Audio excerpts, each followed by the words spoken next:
Hey there, thanks for stopping by the channel. My name is Sean and this is The Sean Show. Today I'm going to talk about Grand Falls, Arizona, also known as Chocolate Falls.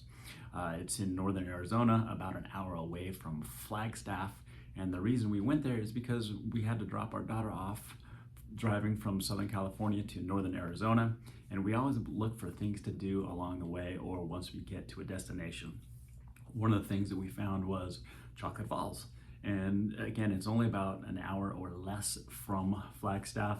It's mostly paved road, but you do drive for about 5-10 miles on a dirt road, but it's pretty basic. It's actually a dirt road on an Indian reservation.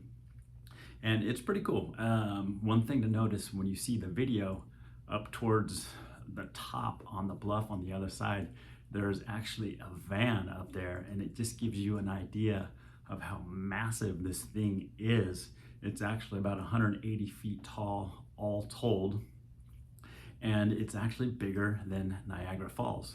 Just a quick tip, if you plan to hike down to the bottom of the canyon so that you can see the falls from the bottom looking up, bring a change of clothes because you will be filthy after. Just all the spray, it spreads everywhere. Even if you're not trudging through the mud, you'll be filthy and you'll want to change your clothes. Go ahead and check it out.